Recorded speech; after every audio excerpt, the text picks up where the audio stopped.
About Bell, is Bell okay? Bell's fine. You know, he went through workouts yesterday, fine. Conyers is going to be okay. He just got a little sprain that we'll have to treat this week, but he'll give it a go for sure. How much can you take from the first two games as far as how you think you're going to play in Alabama, or is this almost like playing a different sport on Saturday? What do you think you can tell? Yeah, I can't really tell. I said that after the game.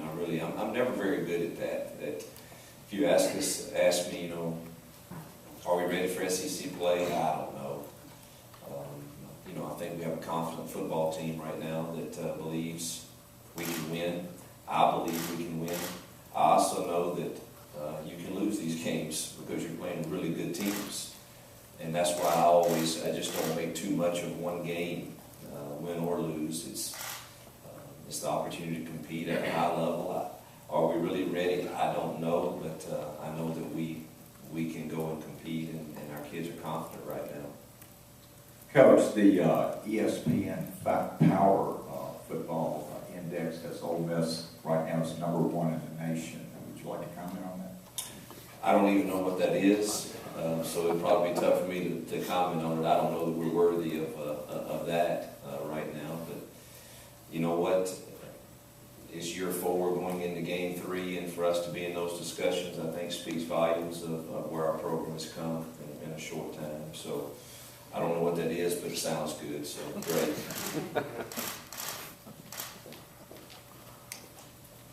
You touched on your receivers a little bit. This was a group that you were somewhat critical in the spring, and I think it got better in camp. Can you just talk about their collective progress? Yeah, you know, I don't think I was overly critical. I was just speaking the truth of spring, that we needed to expect more out of that group, and I continued that cry throughout fall camp, and I think it's been heard. And I think for the first 2 games, they've done really well and played really consistent and solid. And they have to be one of the strengths of our offense, and they're a talented group.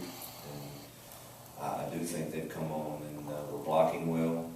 We're running good routes. We're making explosive plays, and making very few mistakes. I think we've had just a couple drops. So been pleased thus far.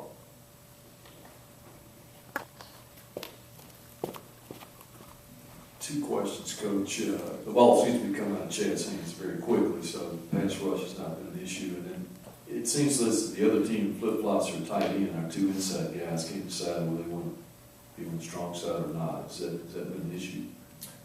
Say that again. I'm sorry, the second part. I got the first one. Well, the 2 inside tackles. Oh, the our nerds defense. we seem to be, moving as they flop their tight ends. A couple times we just stood up, and I guess that's what you're referring to, isn't it?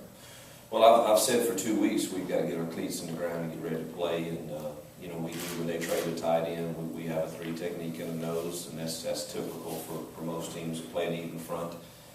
And we should get that call much quicker, and that should come from the second level guys, and we've got to get that corrected for sure. Chad, the ball's coming out of his hands. You know, we've harped really hard on him understanding the timing of things when they come out, and I got to give you know, Dan credit for preparing him. But I tell you, Chad studies more film than I do, and I think it's obvious in the way he's performed. And you know, I had one of my 3 or 4 meetings I had with him a week last week, and he used a phrase that I think he got from an article that has really stuck with me. And he just said, "Coach, I desperately want you to coach me."